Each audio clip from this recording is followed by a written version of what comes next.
Boa noite a todos e a todas. É um prazer estar aqui com vocês no nosso primeiro evento online da Diplomatic. A plataforma teve seu início a partir da vontade de realizar uma imersão no direito internacional, nas relações internacionais, na diplomacia, a fim de produzir e compartilhar com vocês conteúdo, congregando teoria e prática, para auxiliar você, operador de direito, estudante, concurseiro, internacionalista, a compreender um pouco mais essas temáticas tão importantes e, ao mesmo tempo, ainda pouco difundidas ou debatidas. Eu me chamo Priscila Campelo, sou delegada da Polícia Federal desde 2007, professora da Academia Nacional de Polícia e da WB Educacional e de outras instituições de ensino em programas de pós-graduação e LLM. Eu estudo e trabalho na área de Direito Internacional e Cooperação Internacional desde 2015, e essas são também as minhas linhas de pesquisa acadêmica. Sou professora e conteudista da Diplomatic. Gostaria de apresentar para vocês também a professora Lívia Fraustes, que acompanhará a palestra de hoje e faz parte do quadro de professores e conteudistas da Diplomatic. Lívia é servidora do Ministério da Justiça e Segurança Pública, formada em Direito, internacionalista, especialista em Direito Privado e Direito Internacional, em Gestão de Processos, além de mestranda em Gestão Pública. Bom, nesse nosso encontro, vamos conversar um pouquinho sobre o Tribunal Penal Internacional, que ganhou os holofotes da mídia nos últimos dias, no último mês, né? E para conversar conosco, então, convidamos o professor Vladimir Aras.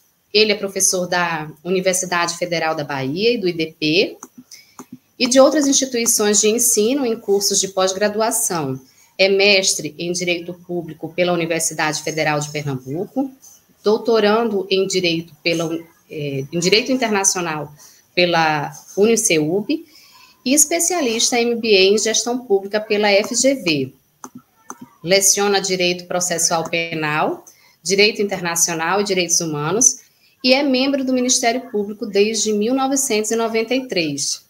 Hoje atua como Procurador Regional da República em Brasília, onde já desempenhou a função de secretário de Cooperação Internacional da Procuradoria-Geral da República. Professor, seja muito bem-vindo, obrigada pelo seu tempo, por ter aceitado o nosso convite, e a palavra é sua. Obrigado, professora Priscila, é um prazer participar de um evento do Diplomatic, estar com vocês e também com você e também com a professora Lívia, neste momento em que nós podemos discutir um tema bastante importante, que é o tema da cooperação do Brasil com o TPI, da cooperação dos Estados, membros do Estatuto de Roma com o TPI, num contexto cada vez mais complexo das relações internacionais. Eu agradeço muito a oportunidade de poder estar com vocês nesse debate, interessantíssimo, e preparei aqui para a nossa conversa uma apresentação, acho que já aparece aí na tela, e eu vou tentar aqui colocar em tela cheia para ficar melhor para todos verem. E a ideia, então, é nós falarmos aqui sobre o Tribunal Penal Internacional, que é um tema essencial para quem quer integrar a carreira diplomática, evidentemente, né? Conhecer todas as organizações internacionais, conhecer as peculiaridades de cada um desses tratados, e aqui o nosso foco será, seguramente, o Tribunal Penal Internacional, mais especificamente em relação à guerra da Ucrânia, esse momento crucial da história da Europa e também um teste para o TPI, um teste bastante importante para o TPI, dadas as questões, digamos, de direito administrativo global, se pudermos chamar assim, que estão como pano de fundo nesse conflito. E eu digo isso por quê? Porque nós estamos diante de uma questão que envolve não só o direito internacional público especificamente, mas várias complexidades, e aí por isso que eu me referi ao direito administrativo global, em função do desenho orgânico das Nações Unidas. Embora o TPI não seja um órgão das Nações Unidas, há uma interação evidente, para quem lê o Estatuto de Roma, entre as atividades e as competências do tribunal e as atividades e atribuições da Procuradoria do TPI com as competências do Conselho de Segurança das Nações Unidas, né? Especialmente em relação ao crime de agressão. Então, nós precisamos ter em conta que, se o desenho atual das Nações Unidas continuar sendo este que nós temos desde 1945, esse no qual 15 países, especialmente os 5 membros permanentes do Conselho de Segurança das Nações Unidas, os chamados 5P, né? 5P.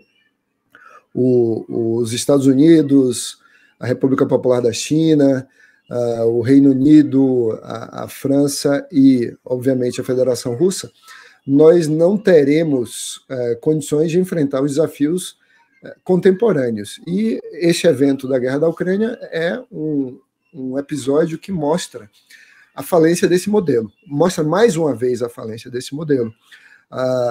Não é para ninguém surpreender que, neste momento em que nós estamos falando aqui, a presidência do Conselho de Segurança das Nações Unidas é exatamente da Federação Russa, o país que é acusado de promover uma guerra de agressão contra uma outra soberania, violando a Carta das Nações Unidas, o que traz enormes implicações para esse desenho das Nações Unidas e a falta de review, a falta de revisão dessas decisões que são tomadas por uma pequena minoria, e uma pequena minoria privilegiada, especialmente daqueles que têm o poder de veto, inclusive a Federação Russa, em relação à maioria dos Estados soberanos, que se reúnem todos na Assembleia Geral das Nações Unidas, um órgão que acaba, num contexto como esse, tendo pouquíssimo poder, ou quase nenhum, se nós compararmos as competências da Assembleia Geral com as competências do Conselho de Segurança, especialmente nos capítulos pertinentes a essas situações conflituosas, né? Então, isso foi uma breve introdução para que a gente possa seguir, e eu quero seguir fazendo, aproveitando a oportunidade aqui para falar do meu livro que foi lançado esse ano, em 2ª edição, Direito Internacional Público. Inclusive, tem um capítulo específico sobre direito internacional penal. É uma obra dedicada a quem estuda direito internacional nas várias carreiras, relações internacionais, direito, para quem quer fazer a carreira diplomática também, obviamente. Então, essa é uma obra que tem... Está aqui na minha mão, a gente tem aqui uma obra que tem 16 capítulos, e temos ainda capítulos online, capítulos adicionais, que são materiais suplementares, de direito internacional penal, direito internacional tributário e direito internacional do trabalho também. Então, se vocês quiserem conferir, é uma obra já em 2ª edição. Eu queria também fazer uma referência ao meu blog, e é um material gratuito, e aí para quem está estudando pode ser útil. Para os meus colegas do Ministério Público Federal tem sido útil para os concurseiros, inclusive. Eles gostam muito do blog, eles me dizem que gostam muito do blog, tem sempre material atualizado aí, um blog autoral, só eu que escrevo lá, e recentemente eu publiquei um texto no Conjur, no Consultor Jurídico, sobre a questão Putin, e está aí já no blog também disponível, além de outros textos, né? Eu sempre comento questões de direitos humanos, questões de direito penal e processual penal, e principalmente os temas de direito internacional público, notadamente cooperação penal internacional, que é o tema que eu mais estudo hoje, as peculiaridades da cooperação penal internacional. Então, o blog é vladimiraras.blog, vocês acham lá. Bom, feita essa propaganda, vamos agora ao que interessa, falar do tema que as professoras Priscila e Lívia me pediram aqui para o Diplomatic, e falar a partir dessa lógica de responsabilização internacional a partir do conceito de jus cogens, né, dos crimes de jus cogens, de direito imperativo e crimes que são assim reconhecidos no direito internacional penal, independentemente da previsão no direito interno. E aqui nós estamos diante de um cenário exatamente assim. Nós temos crimes que são internacionais, crimes de jus cogens, e que não estão, muitos deles, ainda previstos na ordem interna brasileira. Estão previstos, claro, no direito interno de vários países, mas não no direito interno brasileiro ainda, como deveriam estar, embora não todos, né? Alguns deles sim, como o crime de genocídio, mas outros não. Outros não estão previstos. E falando do crime de genocídio, aproveitar aí para informar vocês que estão estudando que sai também esse ano um livro de minha autoria sobre o crime de genocídio, uma perspectiva de direito interno e direito internacional sobre genocídio. Eu acho que é um tema que é um tema bastante importante para quem está estudando, por dois motivos. Porque é um tipo de delinquência que foi muito trabalhado por tribunais internacionais, como o Tribunal Internacional para a Ex-Yugoslávia, o Tribunal Internacional para Ruanda, o TPI de Ruanda, e também pela Corte Internacional de Justiça. E é um tema que aparece agora na guerra da Ucrânia, a gente vai falar um pouco disso adiante, e, evidentemente, de vez em quando a gente ouve falar de acusações de genocídio, agora, por exemplo, no cenário interno brasileiro, em relação aos Yanomamis. Então, é algo que eu diria que vocês devem prestar atenção, crime de genocídio. Bom, então no direito interno nós temos a previsão do crime de genocídio, na Lei 2889 de 1956, mas nós não temos previsões claras sobre crimes contra a humanidade. Isso quer dizer, a gente não tem nenhum crime contra a humanidade, não tem com esse nome em iuris. A gente pode tentar fazer composições, né? Composições aqui e ali, com normas penais do Código Penal Comum e do Código Penal Militar. Então atentem para isso, porque quando nós trabalhamos o tema do TPI, essa competência interna vai se bifurcar na competência interna da Justiça Federal e na competência interna da Justiça Militar da União. Muito bem. Dito isso, pensando no direito interno, o que é que a gente pode imaginar quando há violações de direito internacional que sejam categorizadas como crimes, graves crimes contra a humanidade ou graves violações de direitos humanos e crimes de jus cogens? A gente pode pensar na responsabilização internacional do indivíduo e a gente pode pensar na responsabilização internacional dos estados soberanos perante os órgãos internacionais que julgam estados e a responsabilização internacional dos indivíduos perante órgãos internacionais que julgam indivíduos. Então aí a gente tem o quê? A gente tem um cenário de inserção do direito internacional dos direitos humanos, e no direito internacional de direitos humanos nós temos órgãos supranacionais do tipo judiciais, como a Corte Europeia de Direitos Humanos, como a Corte Interamericana de Direitos Humanos, como a Corte Africana, que foi criada pelo Tratado de Banjul, pela Carta de Banjul, tribunal que funciona em Arusha, na Tanzânia, o nosso funciona na Costa Rica, e o europeu funciona em Estrasburgo. Esses três tribunais, ainda não existe uma Corte Árabe de Direitos Humanos, foi criada, mas não foi instalada, possivelmente estará instalada um dia na capital do Bahrein. Esses tribunais, eles julgam estados por violações às respectivas cartas de direitos humanos regionais. A Convenção Europeia de 1950, a Convenção Americana de 1969 e a Carta de Banjul de 1981 e o documento correspondente da Liga dos Estados Árabes, que é bem mais recente. Bom, esses documentos, eles não permitem a responsabilização de indivíduos por violações de direitos humanos, mas apenas a responsabilização de estados. Mas quando é que pode acontecer a responsabilização de um estado em função de uma grave violação de direitos humanos? Exatamente quando um estado, na sua jurisdição local, não promova a persecução criminal pela polícia, pelo Ministério Público e, em seguida, diante do Judiciário, de indivíduos que cometam essas infrações, que tenham na ordem jurídica internacional essa categoria de crimes de jus cogens ou outra categoria de crimes internacionais quaisquer. Então aí, lá em cima no verde, vou puxar aqui minha canetinha, aqui em cima no verde, se a gente tem o funcionamento adequado do direito interno, nós teremos a responsabilização do indivíduo. O indivíduo, seja ele quem for, uma autoridade ou um indivíduo na cadeia de comando, um servidor público qualquer, das Forças Armadas, das Forças de Segurança, da estrutura do sistema de justiça ou fora dele, se ele for responsabilizado, nós temos, então, o cumprimento daquelas obrigações processuais positivas. Eu estou fazendo uma correlação aqui entre o direito internacional dos conflitos armados que também é chamado de direito internacional humanitário, né, com o direito internacional dos direitos humanos.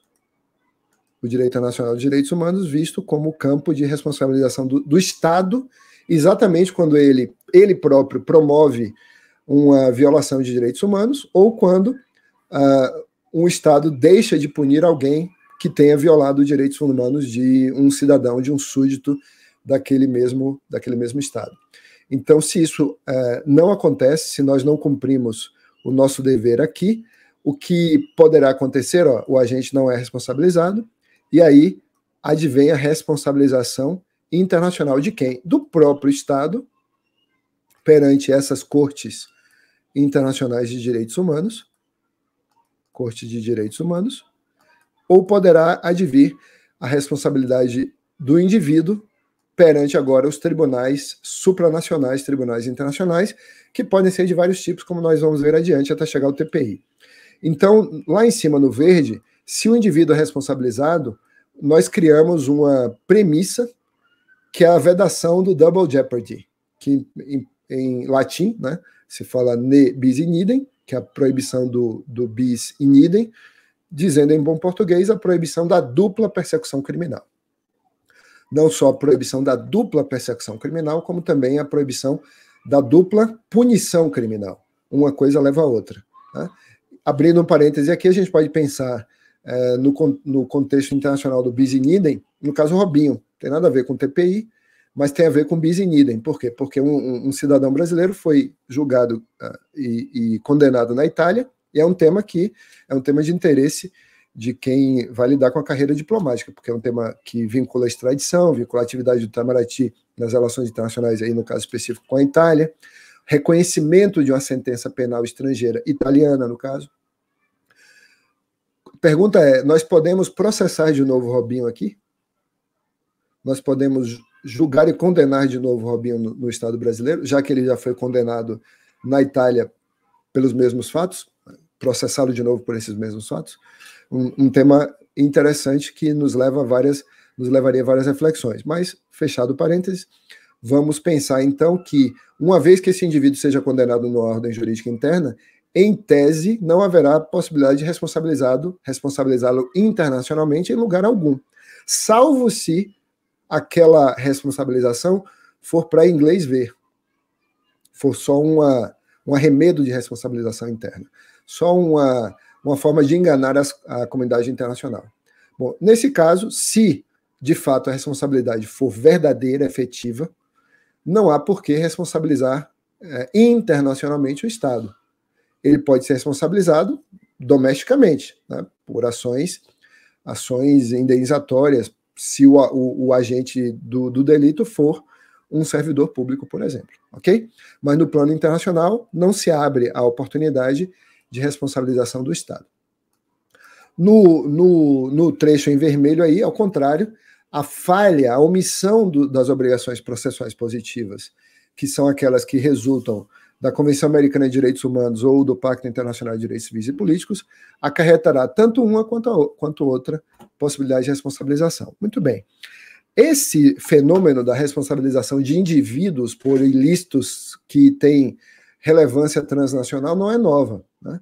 Essa vontade de fazê-lo não é nova. Porque, se a gente olhar nos últimos 100 anos, houve pelo menos 5 iniciativas de fazê-lo, e 5 iniciativas frustradas de responsabilizar indivíduos por crimes, entre aspas, internacionais, ou crimes de jus cogens, ou graves violações da ordem e da segurança coletivas no planeta.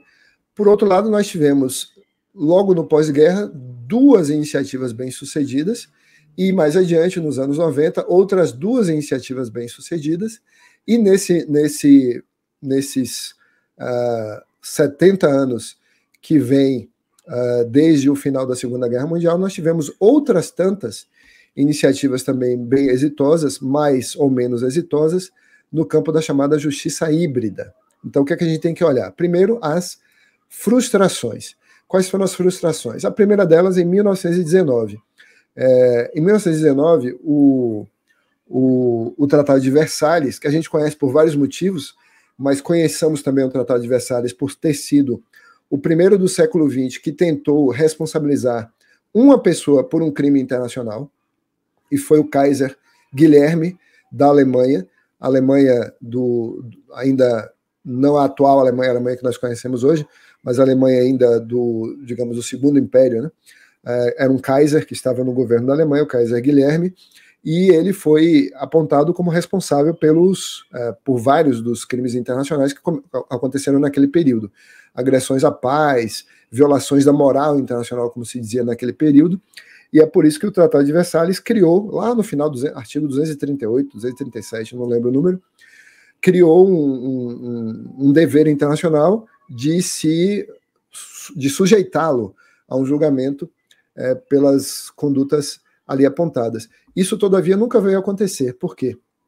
Porque ele se exilou na Holanda e os Países Baixos jamais o extraditaram, jamais o entregaram, como a gente diria hoje, para esse tribunal que seria criado. Na verdade, faltou interesse político das potências aliadas de julgar o antigo Kaiser alemão, e ele morreu ali nos anos 40, sem nunca ser responsabilizado internacionalmente pelo que cometeu. No ano seguinte, pelo Tratado de Sèvres, houve algo semelhante. Vocês vão lembrar que durante a Primeira Guerra Mundial houve um dos piores massacres da história do século XX, que foi o genocídio armênio, o genocídio de cidadãos armênios, que foi promovido pelo antigo Império Otomano, que é uma das forças que estava do lado oposto aos aliados, né, ao Reino Unido, à França, naquele contexto daquele conflito. E o que se alega é que centenas de milhares, um incontável número de cidadãos armênios, por critérios étnicos, foram mortos, além de deportações, etc., naquele período. E o Tratado de Sèvres tentou criar um tribunal que julgasse os líderes turco-otomanos, responsabilizáveis por esse massacre, especialmente aqueles pachás que havia na Turquia nesse período, um deles, Talat Mehmet Pasha, que ficou impune. Ficou impune porque no ano seguinte, questões relacionadas à política internacional, às relações internacionais, especialmente do emprego, do uso dos estreitos de Dardanelos e do Bósforo, levaram a que as potências europeias vencedoras da guerra acabassem deixando para lá a obrigação internacional, que foi estipulada por esse Tratado de 1920, de se criar um tribunal para julgar essas pessoas. Nunca foram julgados, e esse genocídio ficou impune. Esse holocausto armênio dos anos 1914, durou até 1923, na verdade, segundo alguns autores, um pouco antes, segundo outros. Mas ficou impune de fato. Aí, na Convenção de Genebra, eu chamo de Convenções de Genebra, embora elas não sejam bem conhecidas assim. São as convenções assinadas em Genebra em 1937. Houve a tentativa, depois dos 2 atentados praticados por um terrorista, o que a gente chamaria hoje de terrorista, né? Em 1934, na cidade de Marsella, foi morto no atentado terrorista o rei Alexandre da Iugoslávia. Em território francês, o rei da Iugoslávia foi morto. E nesse mesmo atentado morreu o chanceler francês, portanto, o ministro das Relações Exteriores da França, Louis Barthou. E isso gerou uma reação internacional muito forte. E, aliás, vocês podem procurar no YouTube, é o primeiro atentado terrorista da história filmado. Vai fazer 100 anos, daqui a 10 anos faz 100 anos. Né? E tem 90 anos esse atentado, ele foi filmado e dá para ver os momentos finais dessas duas autoridades lá em Marsella. E em 1937, então, a comunidade internacional tentou criar uma convenção, aprovou uma convenção sobre terrorismo internacional, e essa convenção também tinha um adendo que criava um tribunal penal internacional para julgar terrorismo. Essas duas iniciativas, tanto a convenção sobre terrorismo quanto o tribunal, naufragaram por conta do que aconteceu 2 anos depois, o início da Segunda Guerra Mundial, depois do fracasso dos acordos, né, feitos lá por Chamberlain em Londres, com Hitler, que acabou resultando na invasão da Polônia naquele ano, né, anexação dos Sudetos e todo o percurso histórico depois que vocês conhecem. 1948, mais uma tentativa agora no pós-guerra, depois de aprovada a Carta das Nações Unidas, Carta de São Francisco, de 1945, que criou a Corte Internacional de Justiça, que não julga pessoas, fica na Haia, não julga pessoas. Em 1948, a Convenção do Genocídio, que gerou a nossa lei de 1956, pretendia criar um Tribunal Penal Internacional. Esse Tribunal Penal Internacional nunca foi instalado, tal como se pretendia na Convenção de Paris, a Convenção do Genocídio, de 48. Esse tribunal, todavia, ele, em parte, as suas competências eles são assumidas pelo TPI, pelo atual TPI do Estatuto de Roma. Mas não é o mesmo tribunal que se pensou lá em 1948. Em 2015, agora recentemente, muita gente não sabe, houve uma iniciativa da Indonésia de se criar um novo Tribunal Penal Internacional, ad hoc. Esse tribunal julgaria um evento que está ligado ao nosso tema, que é o tema do TPI no contexto da guerra da Ucrânia. Esse tribunal julgaria o evento relacionado à derrubada do voo MH17, que foi destruído quando sobrevoava o território ucraniano, a região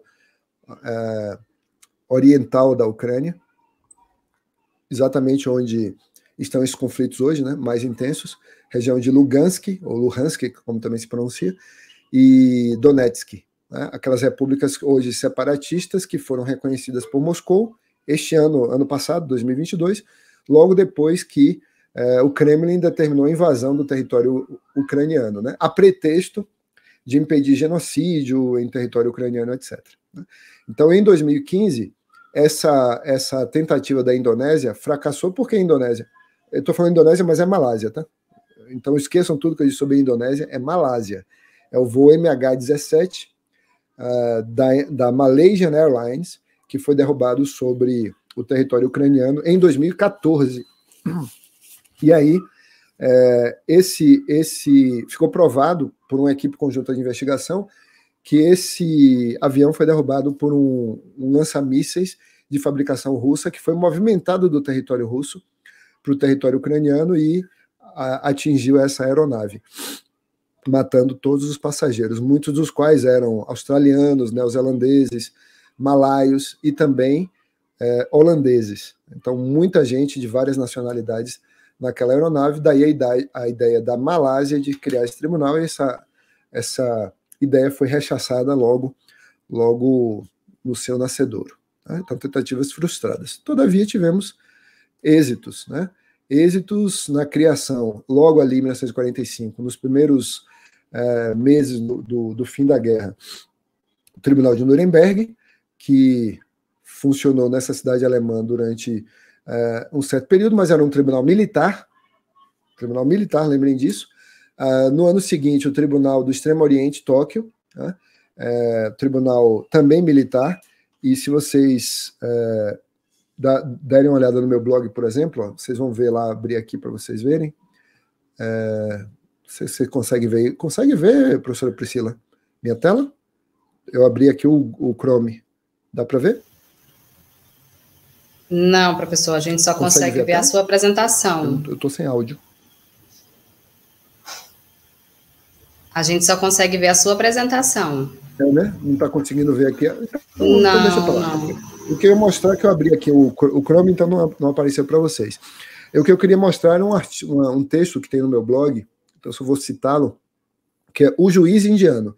Então, se vocês procurarem aí no Google, o juiz indiano, blog do Vlad, vocês vão achar esse texto, em que eu comento o funcionamento do Tribunal do Extremo Oriente. E por que eu dei o nome do texto Juiz Indiano? Porque ele foi primeira autoridade jurista de dentro do tribunal a criticar o tribunal pela sua incapacidade de julgar todos os eventos que todo mundo viu e ficaram impunes, né? E eu me refiro especialmente à Operação Meeting House. Se você já estudou a história da Segunda Guerra Mundial, você conhece a Operação Meeting House, que é a operação ordenada pelas Forças Armadas Americanas do bombardeio de Tóquio. Todo mundo sabe Hiroshima e Nagasaki, mas antes desse episódio da bomba atômica, das duas bombas atômicas, houve o bombardeio com bombas incendiárias sobre Tóquio. Tóquio é uma cidade feita de papel e madeira. Então, dezenas de milhares de pessoas morreram queimadas vivas, mulheres, crianças, idosos, pessoas com deficiência, adultos capazes, todo mundo morreu queimado nesse que foi um dos piores crimes da história da Segunda Guerra Mundial, já também nos momentos finais da guerra. E isso nos faz lembrar também no campo europeu do bombardeio realizado pela RAF, pela Força Aérea Britânica e pela Força Aérea dos Estados Unidos, o bombardeio sobre Dresden, na Alemanha, que também foi uma outra carnificina, também impune, né? E eu estou acentuando aqui esses episódios de impunidade pelo que disseram agora em relação ao TPI no episódio Putin, eu chegarei lá. Em 93, nós tivemos a criação do TPI para a ex-Iugoslávia, conflito étnico que se iniciou naquilo que era a Iugoslávia se dissolveu, ruiu a ideia de Tito, e aquele conflito étnico, aquele equilíbrio difícil entre diferentes etnias, diferentes religiões, né? Diferentes idiomas, diferentes culturas, acabou ruindo, e isso gerou uma série de crimes. Talvez o principal deles seja o massacre de Srebrenica, realizado por forças ligadas aos sérvios no território da atual Bósnia, e o que levou a diversas condenações no TPI da ex-Iugoslávia, um mecanismo criado por resolução do Conselho de Segurança das Nações Unidas, diferente do TPI. O TPI não foi criado por resolução do Conselho de Segurança. Esse primeiro tribunal do não militar, do pós-guerra, foi criado por decisão do Conselho de Segurança. A mesma coisa no Tribunal de 94, criado por resolução do Conselho de Segurança em 94, para a Guerra de Ruanda. E aí eu recomendo que vocês vejam, quando vocês estiverem estudando o assunto, vejam o filme Hotel Ruanda, com Don Cheadle, né? Aquele ator negro americano excelente, porque retrata bem o período daquele massacre. Foram alguns meses durante o ano de 1994, e calcula-se que entre 800 mil e 1 milhão de pessoas tenham sido assassinadas, especialmente com machadadas ou com facãozadas, em Kigali e em várias cidades de Ruanda, e isso motivou a reação da comunidade internacional, tardia, embora no mesmo ano. Por que eu digo tardia? Porque existiam forças da ONU lá, forças belgas, capacetes azuis, da Bélgica e do Canadá, em território de Ruanda, e poderiam ter evitado aqueles massacres terríveis entre os Tutsis e os Hutus, vitimando principalmente os Tutsis, né? E alguns Hutus moderados, ou que eram casados ou casadas com Tutsis. Então foi uma questão relacionada à morte do presidente do país.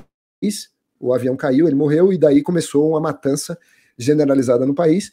E houve um importante, e eu chamo a atenção de vocês também para isso, houve uma importante participação de meios de comunicação.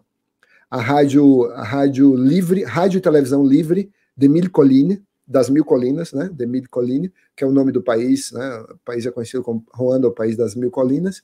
Então essa rádio e televisão livre das Mil Colinas, ela ficou conhecida como rádio genocídio, porque era uma rádio que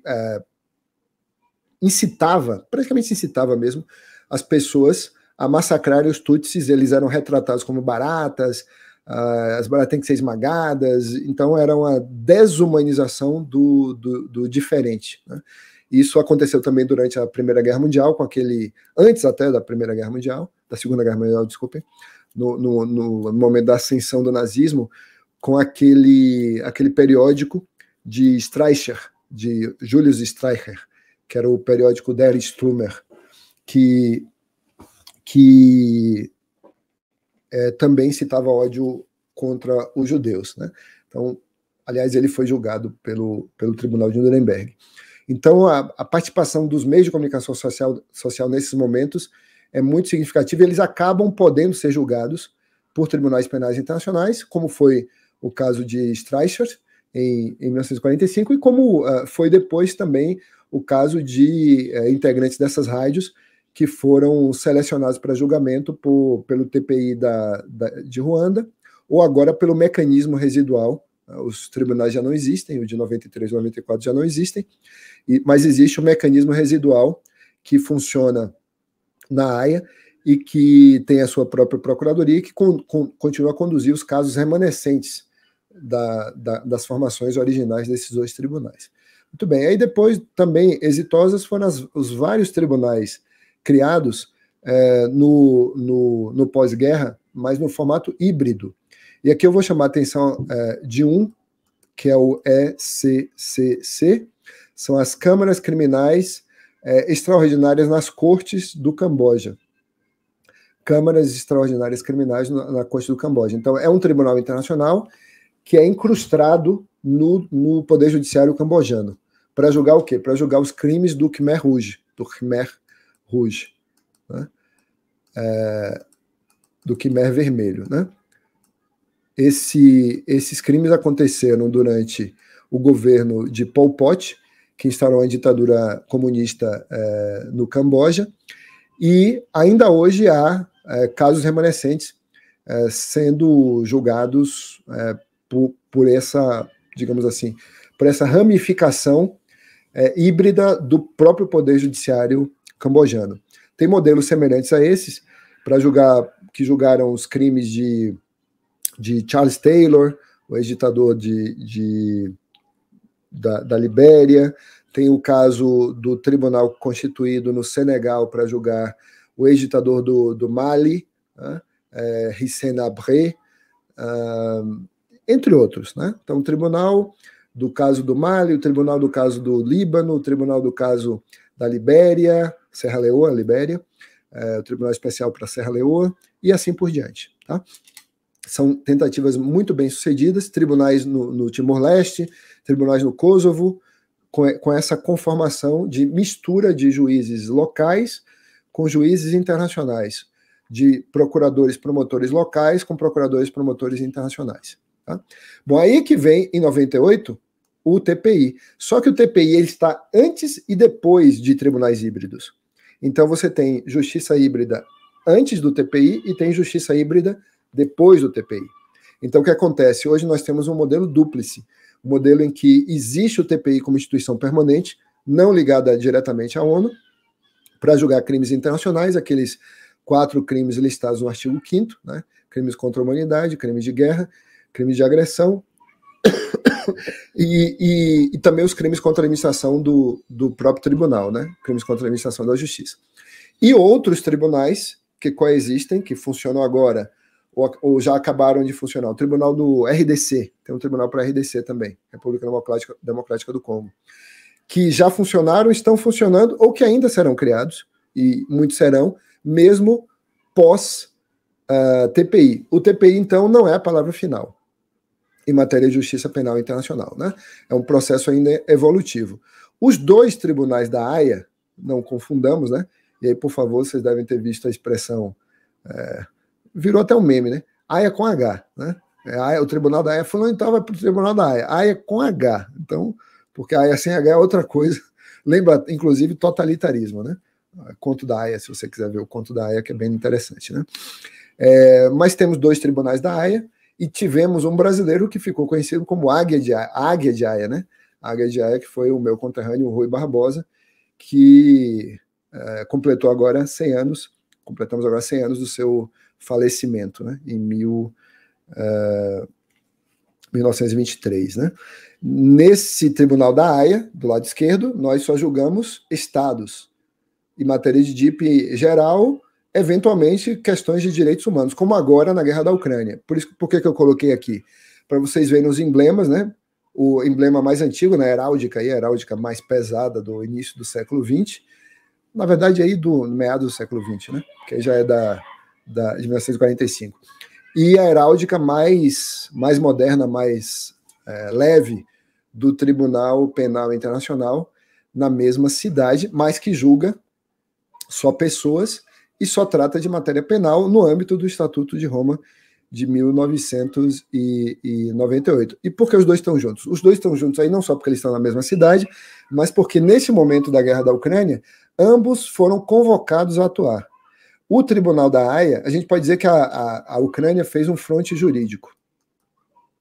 A Ucrânia abriu um fronte jurídico nessa guerra, é um fronte bem amplo, bem potente, que a Ucrânia está usando todas as armas jurídicas de que dispõe, a força do direito, não a força dos mísseis, para conter a Rússia, conter a Federação Russa. Essas investidas jurídicas da Ucrânia aconteceram na CIG, na Corte Nacional de Justiça, no TPI e também na Corte Europeia de Direitos Humanos. Como é que eles fizeram? Na CIG, eles invocaram a Convenção do Genocídio de 1948 para dizer, já que Moscou está alegando que nós violamos a Convenção do Genocídio, promovendo o genocídio sobre populações russas no território de Donetsk e Lugansk, então nós, Ucrânia, pedimos à Corte Internacional de Justiça que interprete se isso de fato aconteceu, se há razão de aplicação da Convenção do Genocídio de 48 e se essa premissa adotada pelo Kremlin em relação a Kiev é verdadeira. Né? Então, o tema vai ser longamente debatido pela Corte Internacional de Justiça, havendo inclusive já manifestação desse tribunal sobre a investida de Moscou, né? Uma medida cautelar, uma medida provisional ou provisória, como se chama, uma medida provisional-provisória contra o Kremlin. Tá? Muito bem. Invocando-se a jurisdição obrigatória aqui da CIG com base no Estatuto de 1948, com base na Convenção do Genocídio de 1948. Primeiro fronte jurídico da guerra. O segundo fronte jurídico da guerra é o Tribunal de Justiça do Conselho da Europa, né? A Corte Europeia de Direitos Humanos, que funciona em Estrasburgo, como nós já vimos, e que também foi provocada pela Ucrânia.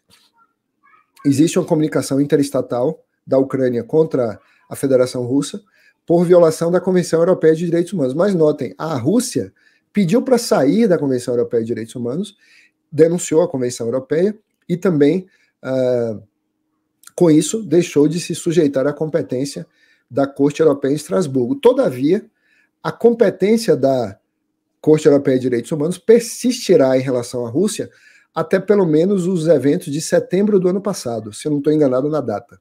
Né?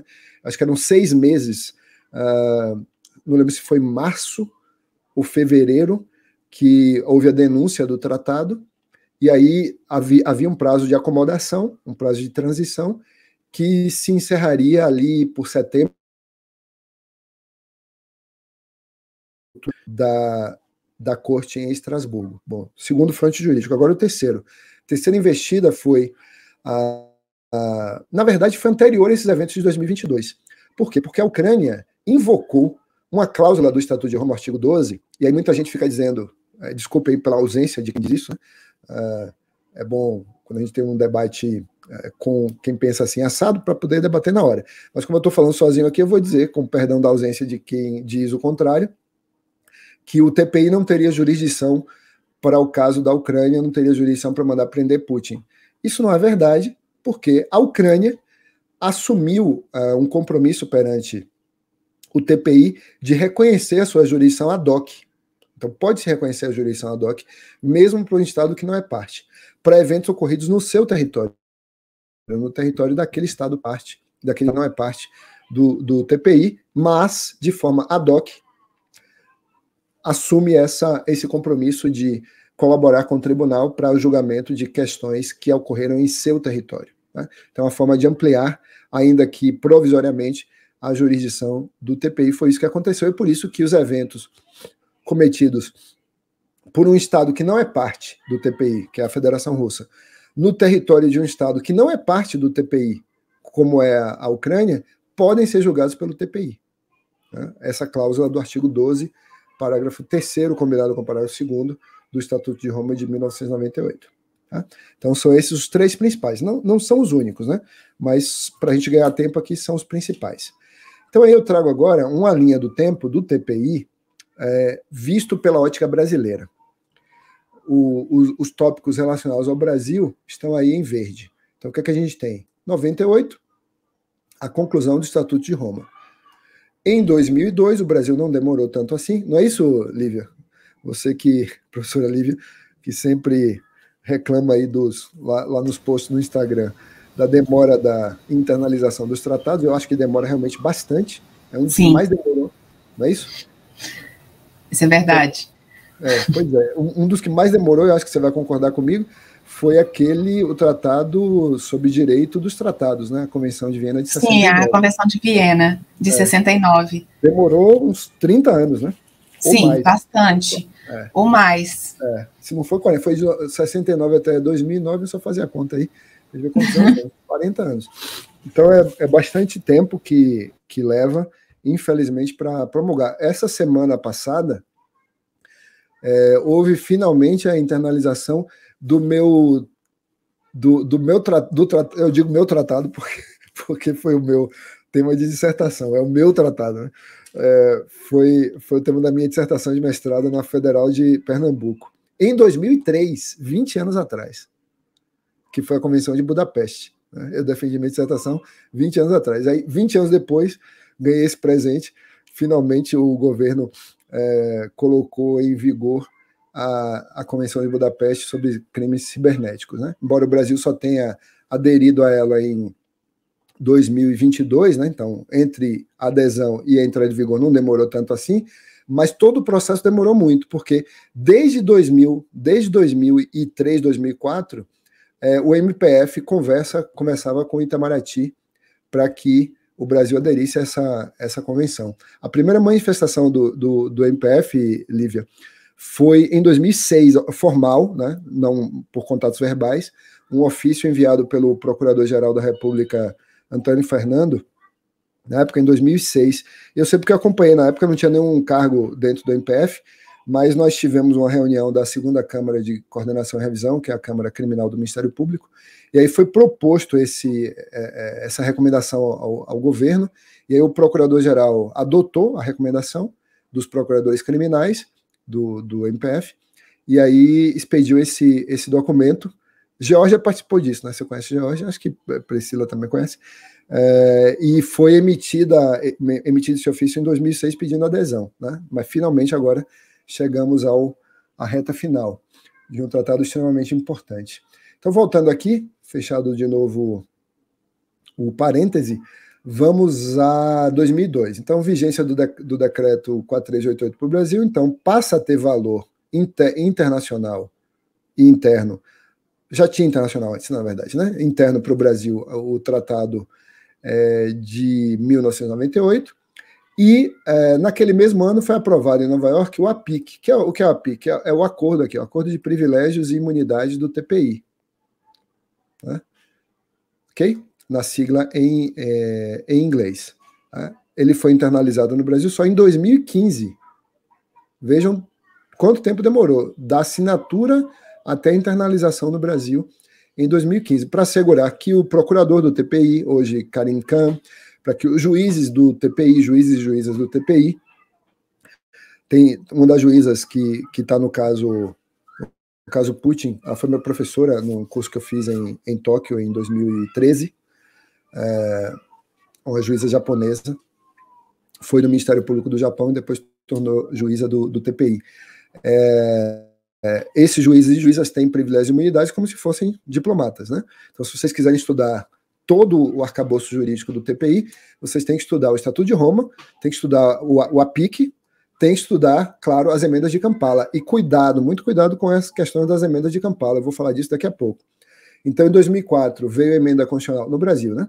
A emenda constitucional 45, a inclusão do parágrafo 4º, que é substancial para que nós possamos aplicar integralmente o Estatuto de Roma.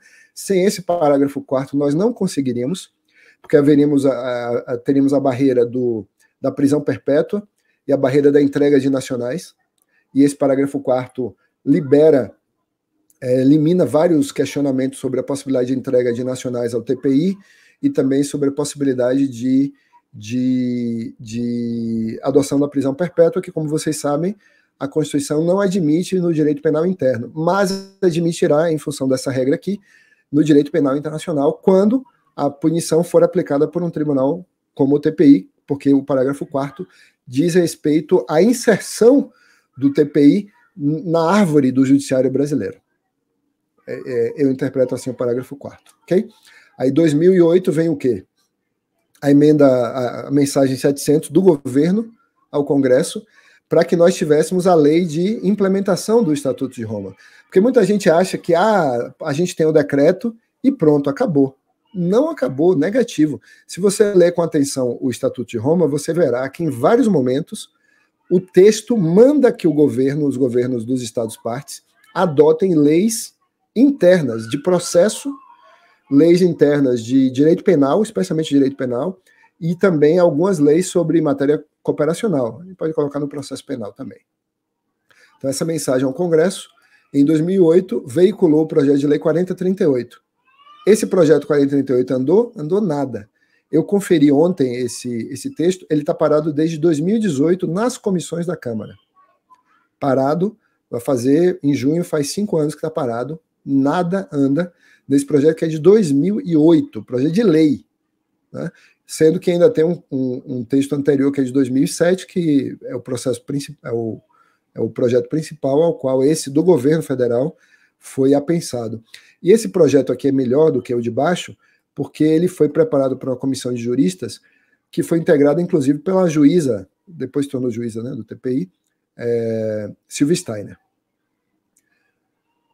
2009, ainda no Brasil, parecia aprovado na CCJ, né, mas não andou mais nada. 2010, aí vem o momento crucial aqui, para quem está estudando, emenda de Kampala, aprovada sobre o crime de agressão. Lembrem de todo o percurso histórico do crime de agressão, não tenho tempo aqui de falar, mas vocês vão se lembrar do Tratado de Paris, de 1928, vocês vão se lembrar que esse tratado é também conhecido como Tratado de Renúncia à Guerra. A Rússia assinou esse tratado, na época a União Soviética, ou seja, Ucrânia e Rússia são estados-partes do Pacto de Paris de 1928. Nós também somos. Esse tratado é mais conhecido como Pacto Briand-Kellogg, ou como também a gente ouve falar de vez em quando, Brian Kellogg, embora Briand seja o chanceler francês e Kellogg o americano. Pacto Briand-Kellogg, de 1928, Tratado de Paris, que foi evoluindo, especialmente durante a adoção dos princípios de Nuremberg em 1950, e que levou à construção daquilo que se chamou de crime de agressão, por sobre aquilo que antes se chamava crime contra a paz. Então, crimes contra a paz, hoje, crime de agressão, nessa evolução de 100 anos da doutrina jurídica sobre os atentados à soberania e integridade territorial de outros países. Então, esse foi o foco das emendas de Kampala. Kampala é a capital de Uganda, e vejam aí que o texto foi alterado com inclusões, se não me engano, 4 inclusões de texto novo, 2 revogações e 1 ou 2, não lembro também ao certo, modificações de redação. Então foram 6 ou 7, entre 6 e 8 alterações para texto novo, para supressão de texto e para modificação de texto, que resultam da emenda de Kampala. Isso significa o quê? Se você abre a página do Estatuto de Roma no Planalto, no site do Planalto, você vai ficar boiando, porque lá não estará, por exemplo, o artigo 8º bis, que é o artigo que tipifica o crime de agressão. Não tem lá. Então você vai ter que ler em espanhol, você vai ter que ler em francês, inglês, se você falar mandarim e russo, parabéns, você lerá em russo ou mandarim, nesses idiomas oficiais nos quais foram elaboradas as emendas. Porque em português do Brasil não tem. Você pode até achar, sei lá, em português de Timor-Leste, português de Cabo Verde, português lusitano, mas em português do Brasil não está, porque nós não somos partes das emendas de Kampala. Então, nós aplicamos o Estatuto de Roma na versão anterior, na versão de 2002. Em 2015, a gente já viu que entrou em vigor para nós o Acordo de Privilégios, e em 2018 entraram em vigor as emendas de Kampala, com ingresso, inclusive, da Palestina. Né? Acho que foi a Palestina que, quando eles ratificaram as emendas de Kampala, fizeram com que essas emendas se tornassem vigentes e exigíveis no contexto da competência do TPI. Vejam que em 2009 eu marquei aqui a PET 4625. Essa bandeirinha aqui é a bandeirinha do Sudão. O Sudão é o primeiro país que gerou um pedido ao Supremo Tribunal Federal oriundo do TPI, que é o caso al-Bashir. E para a gente falar do caso Putin, a gente tem que falar do caso al-Bashir.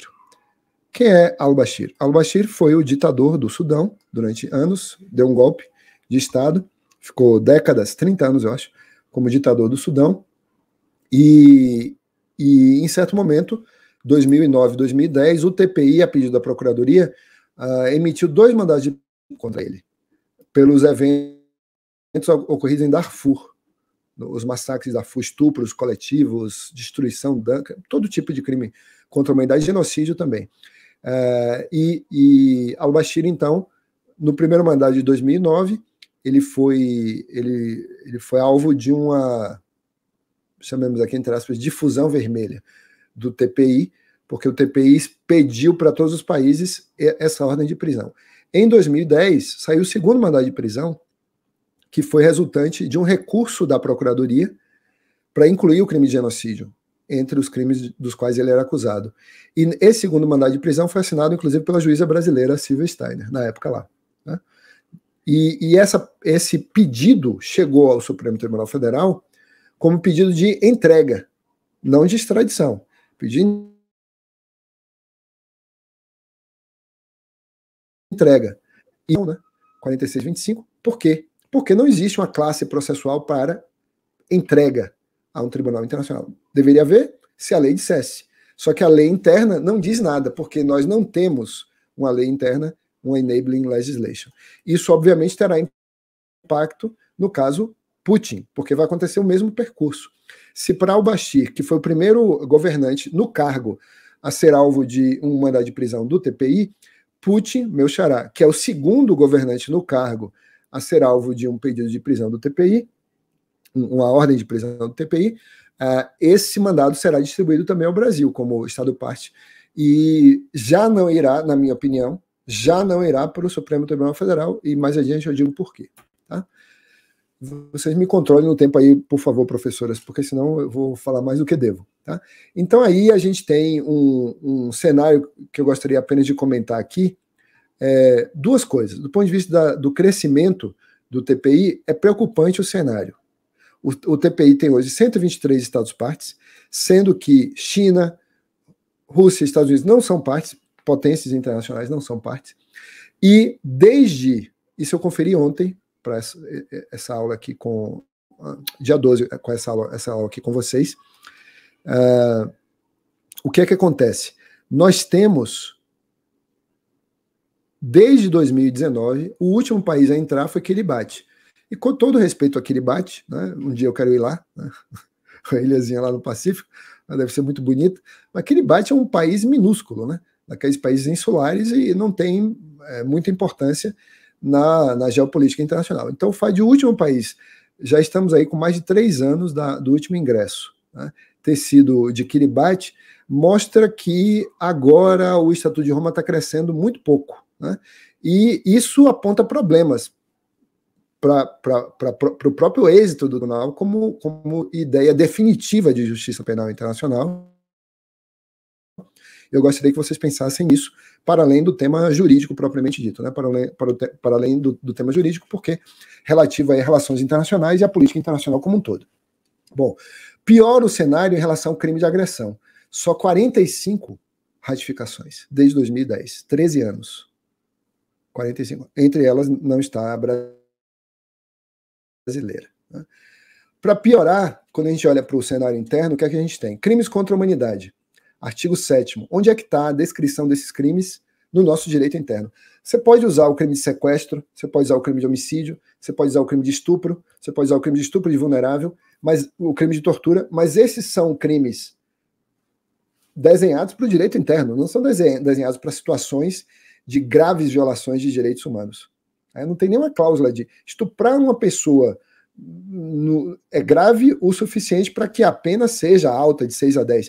Mas estuprar uma pessoa coletivamente num contexto de conflito, ou estuprar uma pessoa no contexto de uma guerra, ou numa intenção genocida para tentar eliminar a descendência daquela etnia, daquele grupo étnico, ou daquele grupo nacional, é outra coisa muito diferente. Então, nós precisamos ter uma clareza no nosso direito interno sobre o que é crime contra a humanidade. A gente não tem nem a definição do que é grave violação de direitos humanos, né, para a aplicação daquele instituto do artigo 109 da Constituição Federal, que é o IDC. Crimes de guerra. Se a gente olha o conceito de crime de guerra lá no CPM, no Código Penal Militar, que é o Decreto-Lei 1001 de 1969, muito pior, porque haverá situações que são categorizadas como crimes de guerra no nosso Código Penal Militar, mas que são crimes de guerra contra a administração militar brasileira, e não no contexto internacional. Então, é frágil a definição de crimes de guerra no direito penal brasileiro. E lembrem que para os crimes de guerra, no direito penal brasileiro, cabe pena de morte, e não é o caso do TPI. Diferentemente dos crimes do TPI, que só admitem prisão perpétua como máxima, lá no Tribunal de Nuremberg e de Tóquio era possível aplicar a pena de morte. Agora mais não. No direito internacional, a pena de morte foi proscrita inclusive por um protocolo das Nações Unidas, um protocolo que complementa o Pacto Internacional de Direitos Civis e Políticos. E tem um protocolo também que complementa a Convenção Americana de Direitos Humanos. E tem um protocolo europeu contra a pena de morte. Então ela é basicamente proscrita nas democracias liberais. Os dois únicos países que admitem, democracias liberais, que admitem pena de morte são os Estados Unidos e o Japão, sendo que o Japão aplica de quando em quando a pena de morte. Os Estados Unidos, nem todos os estados admitem a pena de morte, e nos últimos anos há um descenso do número de estados que a permitem, né? Então está diminuindo o número de estados nos Estados Unidos que admitem a pena de morte. Bom, pulando esse assunto, agora vamos pensar no genocídio. A lei brasileira de 56 é compatível inteiramente com o artigo 6º do Estatuto de Roma? Não. Precisamos atualizar a lei de 1956. O crime de agressão, ele está previsto no direito interno brasileiro? Ele não está nem no nosso Estatuto de Roma, que dizer no direito interno. Então, negativo. E os crimes contra a administração da justiça, do artigo 70 do Estatuto de Roma, muito pior. Por quê? Porque os nossos crimes contra a administração da justiça, como falso testemunho, falsa perícia, coação no curso do processo, coação de testemunha, me ajude aí, professora Priscila, o crime de corrupção de testemunha, o crime de favorecimento real, favorecimento pessoal, né? Esses crimes lá contra a administração da justiça, né? Eles não atendem, não protegem a administração da justiça estrangeira. Eles não protegem a administração da justiça internacional. Eles protegem a nossa administração da justiça. É algo semelhante àquilo que se dá com o tema de corrupção. Eu não sei se cai no... Deve cair, né? Convenção de Caracas, Convenção de Mérida, Convenção de Paris de 97, né? Convenção da OCDE. E é sobre essa que eu gostaria de falar. Vocês vão lembrar que da Convenção da OCDE sobre corrupção de funcionários públicos estrangeiros, se pretende a proteção da administração pública de um outro país quando há uma corrupção transnacional.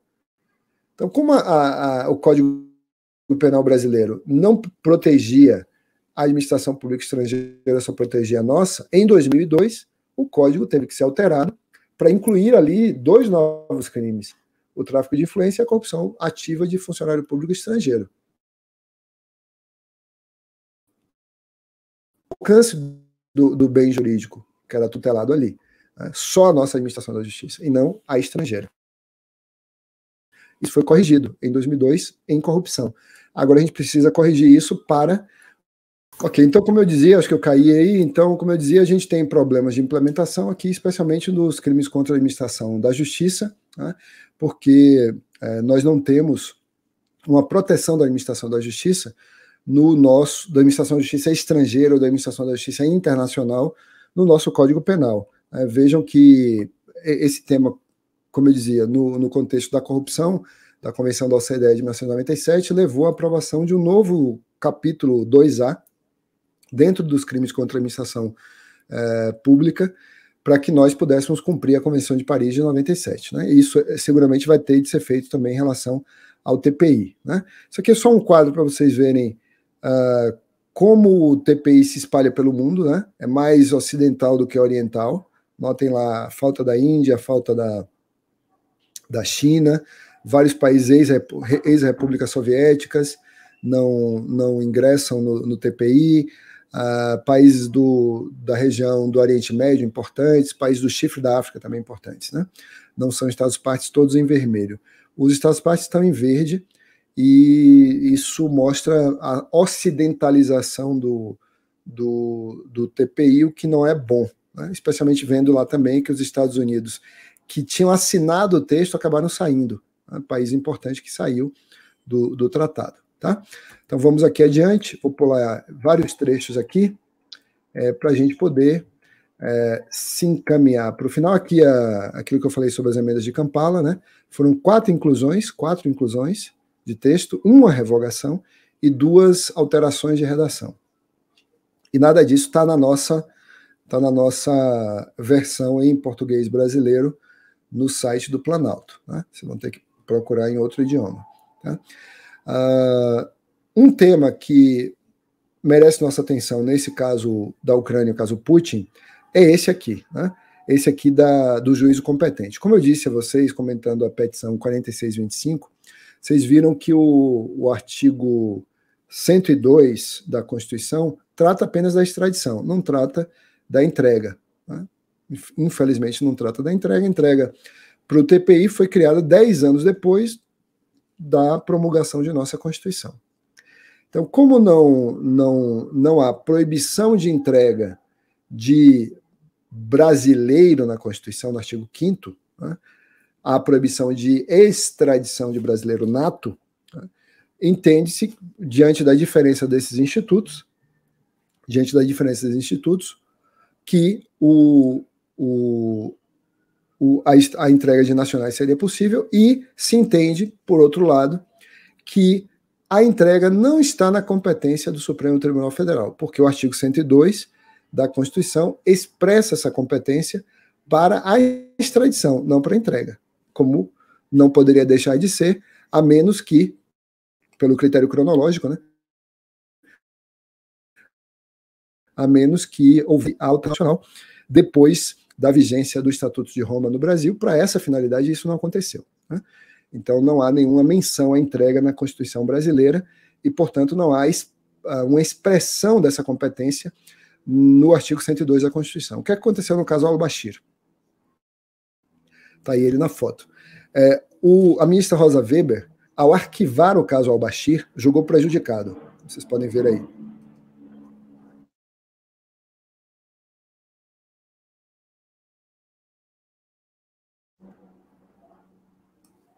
Em 22 de junho de 2020, julgou prejudicado o pedido. Por quê? Porque a essa altura, Al-Bashir já estava preso em Khartoum, que é a capital do Sudão. Já estava preso, então não havia mais por que um pedido de prisão dele, se eventualmente ele aparecesse no Brasil, tramitasse no Supremo Tribunal Federal no contexto da entrega, né? No contexto da entrega desse indivíduo, se eventualmente preso aqui. Então foi arquivado. Mas, na ocasião, a ministra fez uma análise da matéria da competência e aí entendeu que a competência originária do Supremo Tribunal Federal é taxativa, ou seja, não compreende o julgamento de entregas a pedido do TPI. Logo, se vier um pedido como esse, distribuído pelo Itamaraty ou pelo Ministério da Justiça ao Supremo, né, se o Ministério da Justiça, por exemplo, não mandar esse pedido para a Procuradoria-Geral, a distribuição do Supremo já estará errada. Já estará errada. Por quê? Porque o Supremo já disse que não é de sua competência, salvo se vier a lei dizendo, né? Enquanto permanecer lacuna legislativa. Então não tem nenhuma lei dizendo que é a competência do Supremo. Ok? Então, isso significa que a competência é dos juízes federais. Dos juízes federais. Né? E esta competência, se a gente fosse seguir a regra do projeto de lei 4038, o encaminhamento seria feito diretamente ao Procurador-Geral da República. Não é o caso porque é um projeto de lei. Né? Um projeto de lei. Não é disso que a gente está falando. Mas, evidentemente, no contexto da obrigação de cooperar, que está previsto no artigo 86 do Estatuto de Roma, e na obrigação de entregar, que está no artigo 89, os estados darão como entrega um órgão de juiz federal, seguindo a orientação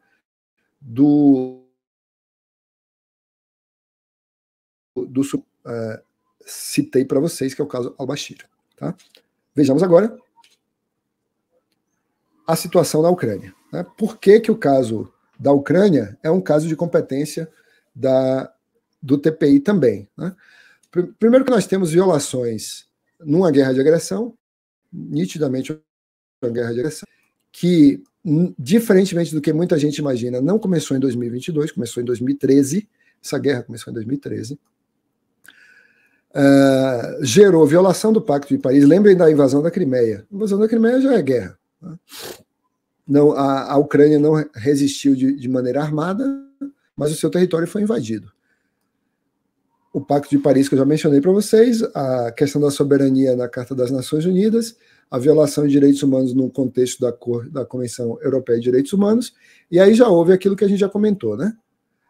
De atuações de tribunais internacionais, mas também atuação extraterritorial, a jurisdição universal, chamada jurisdição universal, de vários países que tiveram vítimas no conflito. Então, se morre um brasileiro lá morto por forças ucranianas ou por forças russas, ou se um brasileiro metido lá como mercenário comete algum crime lá, o Brasil tem jurisdição extraterritorial pelo artigo 7º do Código Penal Comum ou pelo artigo 7º do Código Penal Militar. Teremos jurisdição extraterritorial. Obviamente, também a Ucrânia tem jurisdição territorial sobre os crimes que aconteceram lá. A Ucrânia não é a Somália. Né? A Somália é um estado falido, não tem justiça na Somália. A Ucrânia, apesar de invadida, o seu judiciário, o seu Ministério Público continuam funcionando. Logo, eles têm condição de processar e julgar lá crimes cometidos durante a guerra. Não é o caso da França invadida pela Alemanha, com Paris capturada. Era a justiça alemã julgando a justiça viciada. Né?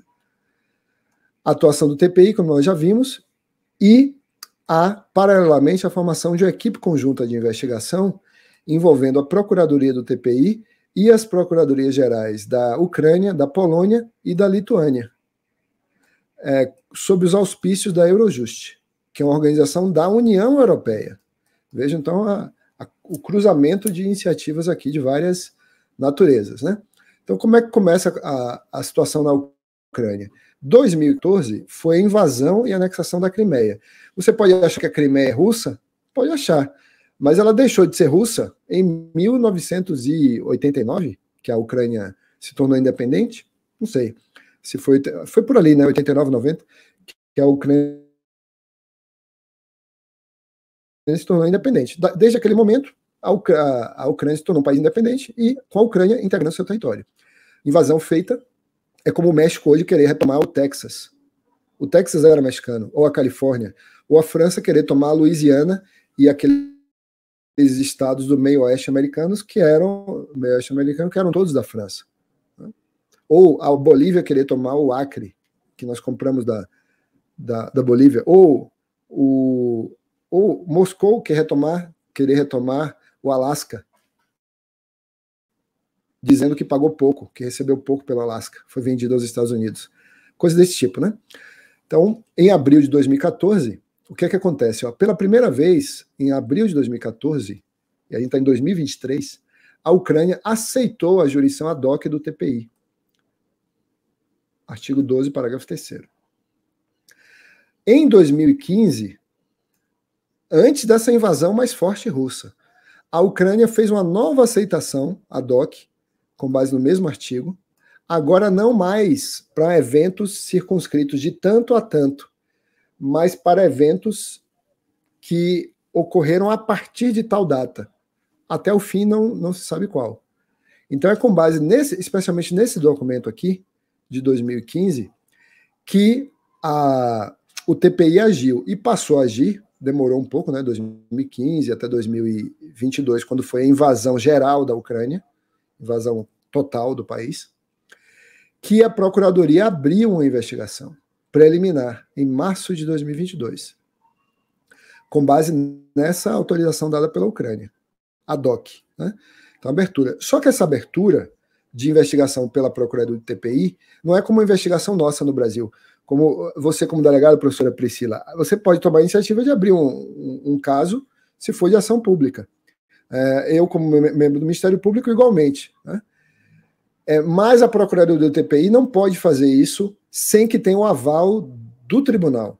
Então, o tribunal, no caso a Câmara de Questões Preliminares, o juízo de instrução, funciona como um juízo de garantias, tem que autorizar a abertura da investigação pela Procuradoria. Ou o Conselho de Segurança das Nações Unidas tem que determinar que a Procuradoria abra a investigação, como se fosse uma requisição.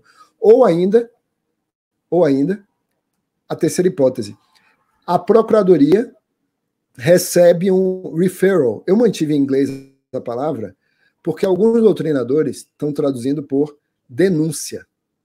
E eu não gosto da palavra denúncia aqui, porque denúncia, no sentido jurídico interno, já tem 3 sentidos jurídicos, né? Denúncia de contrato, você pode denunciar o contrato de locação, você pode denunciar um tratado, e você pode denunciar como peça inicial da ação penal pública.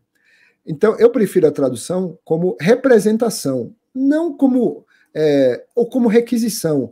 Algo que não a gente vai confundir menos com notícia de fato, algo que a gente vai confundir menos com conceitos, termos do direito interno que já estão alocados em outras disciplinas, como denúncia já está alocado para outra finalidade no direito internacional público, né? No direito internacional público, denúncia significa o quê? Pedir para sair de um tratado.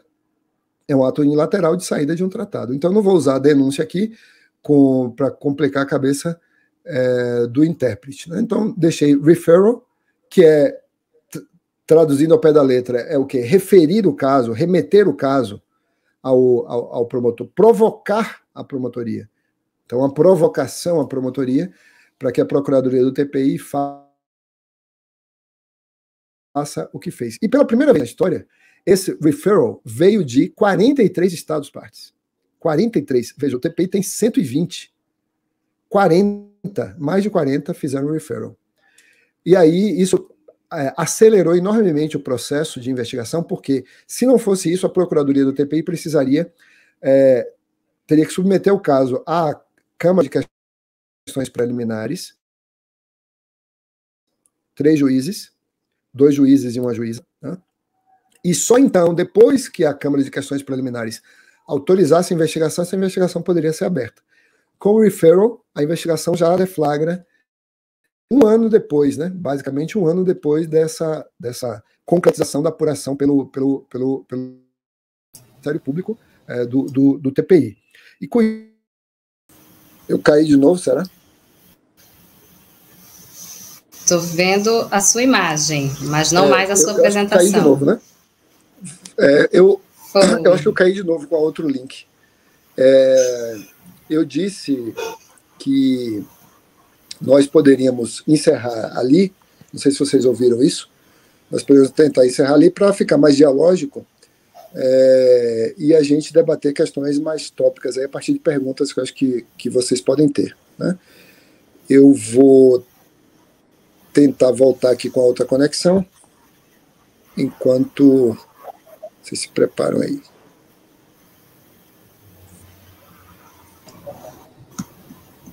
Tá ótimo, professor. Muito obrigada. Está me escutando? Eu acredito que eles... Mas a gente poderia já iniciar os questionamentos? Isso, a ideia é essa, para não me demorar mais aqui. Então tá ótimo. Aqui e devolvo a palavra a vocês. Tá ótimo, professor. A gente tem certeza que sua apresentação foi esclarecedora para a nossa plateia, e aqui a gente gostaria de fazer algumas perguntas. Não conseguimos, né, colocar todas aqui, infelizmente, mas compilamos aqui umas perguntas para que a gente possa já iniciar o tratamento da temática propriamente dita, mas focada à situação da Rússia, né? Então, já coloco aqui o questionamento da questão do impacto mesmo, da emissão desse mandado de prisão contra um líder de um Estado como Vladimir Putin. E aí a gente retoma essa fala do... Eu acho que deu eco, né?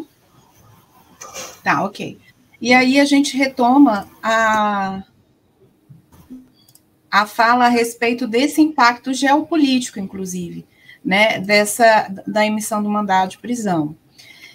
Lembrando, né, que o mandado ele foi não somente expedido contra Vladimir Putin, mas também contra a comissária para os direitos da criança no gabinete do presidente russo, inclusive o senhor comenta a respeito disso no artigo. E quais seriam as chances de que Putin seja realmente julgado pelo Tribunal Internacional? E aí devolvo a palavra para o senhor. Estou notando que minha... Me escuta? Eu acho que caiu novamente. Priscila, você está me escutando? Para mim ele está travado. Te escuto, mas para mim ele ficou travado. Acho que ele vai cair, deve aparecer novamente no celular em breve. Bom, ele caiu aqui para mim também. Ele deve se reconectar em breve. Bom, me ouvem? Sim, professor. Mudei de computador aqui porque a outra conexão está péssima. Eu estou com outro agora aqui que tem uma conexão melhor. Vamos lá. O senhor conseguiu escutar as perguntas? Não, só escutei o começo da sua primeira pergunta. Tá, então vou compilá-las aqui em uma somente. Qual o impacto teria essa emissão do mandado de prisão contra um líder de Estado, né, como Vladimir Putin, inclusive o impacto geopolítico? E quais são as chances dele realmente ser preso e julgado pelo Tribunal Penal Internacional? Vamos começar da mais fácil, né? As chances são baixíssimas as chances de ele ser efetivamente preso, pelo seguinte, o próprio país não é integrante do Estatuto de Roma. Muitos dos aliados importantes da Federação Russa tampouco são, inclusive a China, né? O maior aliado da Rússia hoje é Pequim. Também não é. Existem vários países satélites que também não são Estados partes, ainda que fossem, não cumpririam o mandado de prisão contra Putin, e eu menciono por todos, em nome de todos, a Bielorrússia, a Belarus, né? E vejam só, se a gente lembrar do caso al-Bashir, o caso al-Bashir tem várias lições para nos dar. No caso al-Bashir, a África do Sul não cumpriu o mandado de prisão quando ele lá esteve. O mandado de prisão já estava em vigor, al-Bashir foi ao território sul-africano, a África do Sul era Estado parte na ocasião, não cumpriu o mandado. Outros países africanos da União Africana também não cumpriram o mandado, foram vários episódios. Então isso mostra que a cooperação, o dever de cooperação com o TPI, mesmo entre os Estados partes, é baixo. E, evidentemente, entre os Estados não partes, pior ainda, né? Então ele terá uma certa limitação de movimentos, Putin, mas não irá para território dos Países Baixos, ele não irá para o território francês ou alemão, não sei no território brasileiro, mas para esses territórios desses países que levem a sério o seu compromisso com o TPI e que estão diretamente impactados pela guerra, pela proximidade, por terem já cidadãos vitimados, lá ele seria preso, eventualmente se pisasse o pé lá, né? Mas isso geraria um conflito seríssimo, porque ele tem uns botõezinhos lá para apertar naquele Kremlin, né, que outras nações, poucas outras nações têm, né? Israel tem, Paquistão, Índia, Estados Unidos, Coreia do Norte, China, nós não temos uns botõezinhos desses para apertar. Então, eu não sei se um Estado não nuclear teria condição de fazer algo contra a Rússia. É um Estado nuclear, né? Então, muito poderoso. E é um integrante do Conselho de Segurança das Nações Unidas, o que mostra, voltando ao começo, o fracasso do modelo das Nações Unidas em 2023. É um fracasso. É triste ter que dizer isso, mas chega um momento, e eu acho que esse momento é agora, de os diplomatas e vocês, futuros diplomatas, né, que vão ver essa aula, fazerem algo para corrigir esse modelo, esse arranjo institucional das Nações Unidas, que não é mais compatível com a realidade do século XXI. Então, infelizmente, eu não vejo um resultado prático. É de aplaudir o resultado jurídico do esforço do TPI, e foi isso que o presidente disse, Hofmannsky, acho que o nome do presidente é Piotr Hofmannsky, do TPI, disse quando a corte emitiu o mandado de prisão: nós fizemos a nossa parte, agora vocês quem? Vocês, estados partes do TPI, façam a de vocês. Prendam Putin, façam algo. E fazer algo, na verdade, é muito difícil, né? É muito difícil, especialmente lembrando que, embora o exército russo esteja com dificuldade de vencer um país mais fraco como a Ucrânia, eles têm mísseis balísticos intercontinentais que carregam ogivas nucleares. Então, esse é o verdadeiro poder. Não sei se eu respondi tudo, ficou faltando algumas coisas. Fazer mais alguma? Cortou, eu não estou ouvindo. Cortou um pouco a transmissão, mas, professor, eu acredito que tenha respondido sim os questionamentos. O impacto geopolítico, né, ele acaba sendo esse, da dificuldade de movimentação no tabuleiro, né, por conta da representatividade ainda, né, da Rússia, sim. Nesse cenário, né. Professora Priscila, eu acho que é isso. Eu tentei resumir um pouquinho. E o poderio bélico, e continue bem posicionada. Cortou um pouquinho no início. Não consegui ouvir o comentário da professora Priscila. Não, para mim também falhou um pouco. Acho que agora... O que eu falei foi com relação ao poderio bélico, que acaba mantendo a Rússia no tabuleiro geopolítico com grande relevância, sim, né? Então, acredito que seja isso.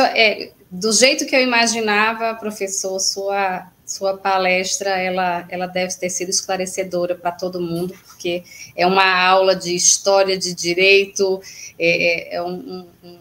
vejo que é uma capacidade de sintetizar e trazer que você tem, que são ímpares. Então, assim, por isso que a gente queria tanto trazê-lo para esse primeiro encontro, esse primeiro evento. Muito obrigada, mais uma vez, por ter aceitado, por estar aqui conosco, tá? Eu agradeço muito. Quer fazer suas considerações?